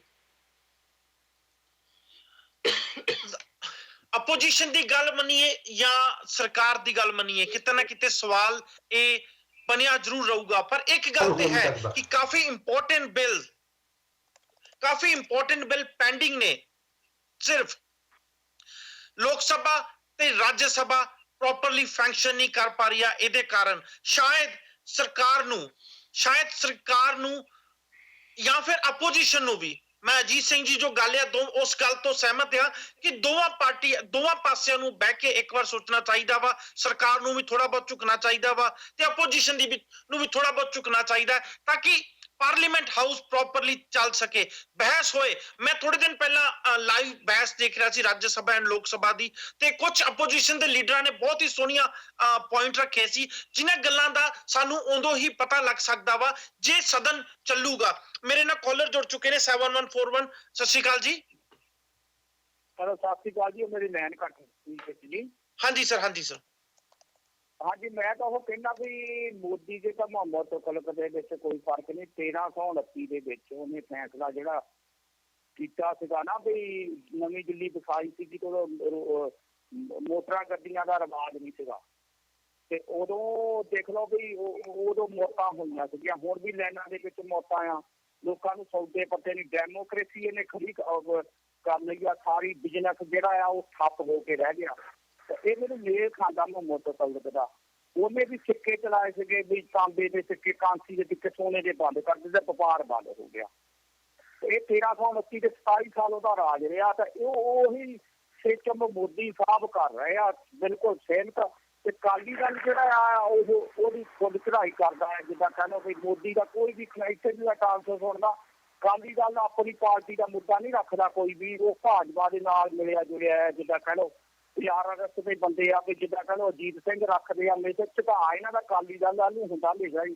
ਸਾਡੇ ਟਾਕ ਸ਼ੋਅ ਦੇ ਵਿੱਚ ਮੈਂ ਦੇਖਦਾ ਹੁੰਦਾ ਤੇ ਫਿਰ ਕੋਈ ਔਨੈਸਟ ਜਿਹੜੀ ਆ ਉਹ ਗੱਲ ਨਹੀਂ ਅਕਾਲੀ ਦਲ ਛੱਡਦਾ ਤੇ ਪੁਲਿਸ ਦਾ ਜੋ ਮਰਜ਼ੀ ਕਹਿ ਦੇਵੇ ਮੋਦੀ, ਤੇ ਮੋਦੀ ਸਾਹਿਬ ਦਾ ਫੈਸਲਾ ਇਹਨਾਂ ਨੂੰ ਜਿਹੜਾ ਵੀ ਫੁੱਲ ਭੇਟ ਕਰਦੇ ਆ। ਤਾਂ ਇਹ ਮੈਂ ਕਹਿੰਦਾ ਵੀ ਇਹ ਫੈਸਲੇ ਜਿਹੜੇ ਆ ਇੰਡੀਆ ਦੇ ਵਿੱਚ ਨਹੀਂ, ਪਹਿਲਾਂ ਤਾਂ ਇੰਡੀਆ ਨੂੰ ਆਪਣਾ ਜਿਹੜਾ ਇਹਨਾਂ ਮੁਲਕਾਂ ਦਾ ਮੋਦੀ ਮੁਕਾਬਲਾ ਕਰਦਾ, ਬਾਹਰਲੇ ਮੁਲਕਾਂ ਦੇ ਵਿੱਚ ਘੁੰਮ ਕੇ ਜਾਂਦਾ, ਫਿਰ ਦੇਖਦਾ ਆ ਵੀ ਆਹ ਚੌੜ ਦਾ ਤਾਂ ਇੰਤਜ਼ਾਮ ਨਹੀਂ ਹੋਇਆ। ਜਦੋਂ ਗੋਰੇ ਇਹਨਾਂ ਦਾ ਜਦੋਂ ਸੈਰ ਕਰ ਜਾਂਦੇ ਤਾਂ ਜਲੂਸ ਦੇਖਦੇ ਆ ਵੀ ਬਾਹਰ ਖੇਤਾਂ ਦੇ ਵਿੱਚ ਗੱਡੀ 'ਚ ਜਦੋਂ ਤੁਰੇ ਹੁੰਦੇ ਆ, ਤੇ ਸਾਰੇ ਕੋਈ ਚਾਹੇ ਪੰਜਾਬ ਹੋਵੇ ਚਾਹੇ ਕੋਈ ਵੀ ਹੋਵੇ, ਚੌੜ ਦਾ ਇੰਤਜ਼ਾਮ ਨਹੀਂ ਕਰ ਸਕਿਆ। ਵੀ ਜਿੱਦਾਂ ਕਹਿ ਲਓ ਵੀ ਰੇਲਵੇ ਦਾ ਕੀ ਹਾਲ ਆ, ਤੇ ਉੱਥੇ ਗੋਰੇ ਹੱਥਦੇ ਆ ਇਹਨਾਂ ਮੁਲਕਾਂ ਦੇ ਉੱਤੇ ਵੀ ਉਹ ਇਹਨਾਂ ਮੁਲਕਾਂ ਨਾਲ ਮੁਕਾਬਲਾ ਕਰਾਉਣਾ ਚਾਹੁੰਦੇ ਮੋਦੀ ਸਾਹਿਬ। ਤਾਂ ਇਹ ਫੈਸਲਾ ਬਿਲਕੁਲ ਹੀ ਮੈਨੂੰ ਤਾਂ ਨਹੀਂ ਠੀਕ ਲੱਗਾ ਜੀ। ਸਤਿ ਸ੍ਰੀ ਅਕਾਲ ਜੀ। Thank you sir. ਸਤਿ ਸ਼੍ਰੀ ਅਕਾਲ। ਸਾਡੇ ਨਾਲ ਤਲਵੰਡੀ ਸਾਬੋ ਤੋਂ ਫ੍ਰੀਲਾਂਸਰ ਰਿਪੋਰਟਰ ਮਨੀਸ਼ ਗਰਗ ਜੀ ਜੁੜ ਚੁੱਕੇ ਆ। ਮਨੀਸ਼ ਜੀ ਸਵਾਗਤ ਹੈ ਸ਼ੋਅ ਦੇ ਵਿੱਚ। ਜੀ ਹੈਲੋ। ਹਾਂਜੀ ਮਨੀਸ਼ ਜੀ, ਮੈਂ ਚਾਹੂੰਗਾ ਤੁਸੀਂ ਇੱਕ ਵਾਰ ਦਰਸ਼ਕਾਂ ਨੂੰ ਜਰੂਰ ਦੱਸੋ ਕਿ ਕੀ ਸਿਚੁਏਸ਼ਨ ਬਣੀ ਹੋਈ ਹੈ ਤਲਵੰਡੀ ਸਾਬੋ 'ਚ। ਜੀ ਦੇਖੋ, ਇੱਕ ਪਾਸੇ ਜਿੱਥੇ ਮੋਗਾ ਅਕਾਲੀ ਦਲ ਦੀ ਰੈਲੀ ਹੋ ਰਹੀ ਹੈ, ਉੱਥੇ ਦੂਜੇ ਪਾਸੇ ਤਲਵੰਡੀ ਸਾਬੋ ਦਾਮੂਆ ਸਾਹਿਬ ਵਿਖੇ ਜੋ ਸਰਬੱਤ ਖਾਲਸਾ ਦੇ ਧਿਰਾਂ ਵੱਲੋਂ ਸਰਬੱਤ ਖਾਲਸਾ ਸੱਦਿਆ ਗਿਆ ਸੀ, ਉਸ ਨੂੰ ਲੈ ਕੇ ਪੂਰੀ ਗਰਮੀ ਹੈ ਤੇ ਮੌਸਮ ਵੀ ਪੂਰਾ ਠੰਡਾ ਹੋਇਆ ਹੋਇਆ। ਤੇ ਮੌਸਮ ਦੀ ਗੱਲ ਕਰੀਏ ਨਾਲ ਇੱਥੇ ਕਾਫੀ ਜ਼ਿਆਦਾ ਸਵੇਰ ਦੀ ਹੈ ਜਿਹੜੀ ਧੁੰਦ ਵੀ ਕਾਫੀ ਹੈ, ਠੰਡ ਵੀ ਕਾਫੀ ਹੈ, ਪਰ ਸੰਗਤ ਦਾ ਜਿਹੜਾ ਜੋਸ਼ ਹੈ ਕਾਫੀ ਦੇਖਣ ਨੂੰ ਮਿਲ ਰਿਹਾ ਹੈ। ਸੰਗਤਾਂ ਕਾਫੀ ਦੂਰ ਤੋਂ ਫਗਵਾੜਾ, ਲੁਧਿਆਣਾ, ਜਲੰਧਰ ਕਾਫੀ ਸੰਗਤਾਂ ਹੋਣੀ ਸਾਨੂੰ ਜਿਸ ਤਰ੍ਹਾਂ ਮਿਲੀਆਂ ਸਾਨੂੰ ਚੌਂਕਾਂ 'ਚ ਖੜੀਆਂ ਨੇ।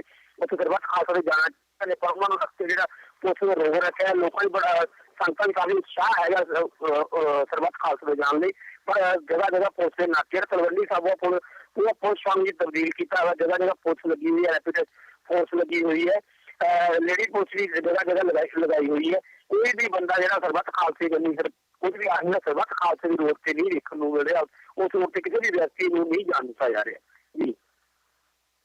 ਤੇ ਤੁਸੀਂ ਜਿੱਦਾਂ ਕਹਿ ਰਹੇ ਜੋ ਕਿ ਪੁਲਿਸ ਲੱਗੀ ਹੋਈ ਆ ਤੇ ਦੂਜੇ ਪਾਸਿਓਂ ਸੰਗਤ ਸਰਬੱਤ ਖਾਲਸਾ 'ਚ ਸ਼ਮੂਲੀਅਤ ਕਰਨ ਵਾਸਤੇ ਜਾ ਵੀ ਰਹੀ ਆ, ਤੇ ਕਿਤੇ ਨਾ ਕਿਤੇ ਤਣਾਵ ਦੀ ਸਿਚੁਏਸ਼ਨ ਬਣੀ ਹੋਈ ਆ। ਕੀ ਤੁਹਾਨੂੰ ਲੱਗਦਾ ਹੈ ਕਿ ਸਰਕਾਰ ਇਸ ਮਾਮਲੇ 'ਚ ਜੋ ਸਰਕਾਰ ਨੇ ਰੁਖ ਅਪਣਾਇਆ ਹੋਇਆ ਕਿਸੇ ਸਰਬੱਤ ਖਾਲਸਾ ਨਹੀਂ ਆਰਗੇਨਾਈਜ਼ ਹੋਣ ਦੇਣਾ, ਕੀ ਸਰਕਾਰ ਝੁਕ ਜਾਊਗੀ?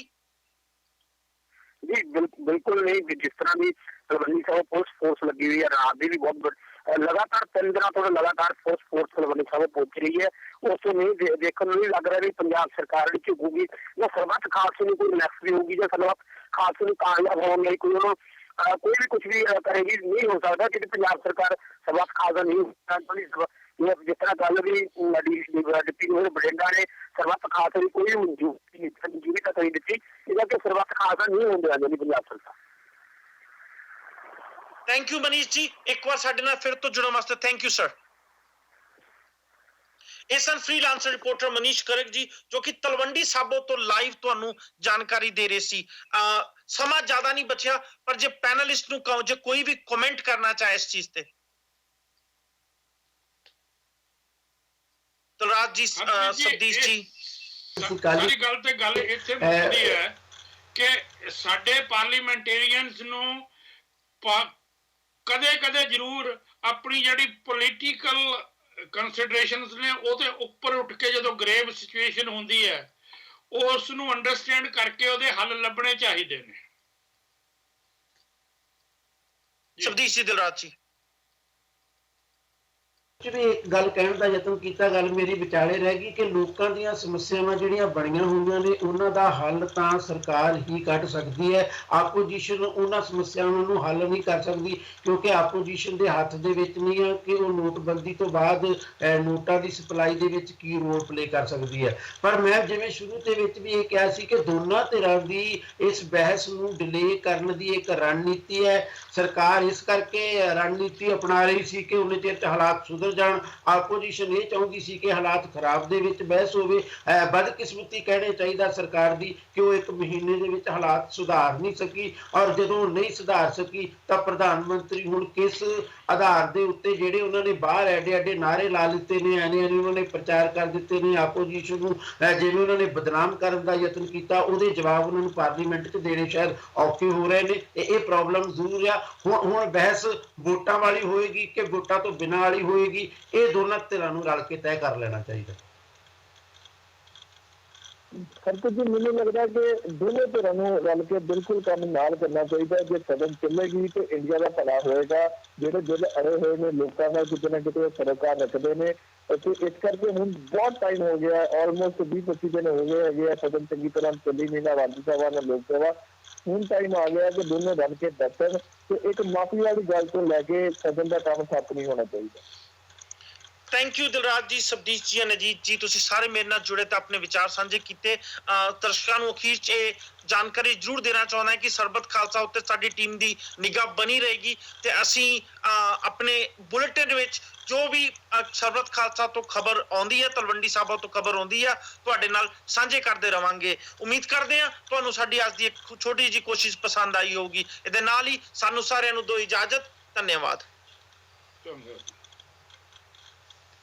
ਥੈਂਕ ਯੂ ਜੀ, ਥੈਂਕ ਯੂ।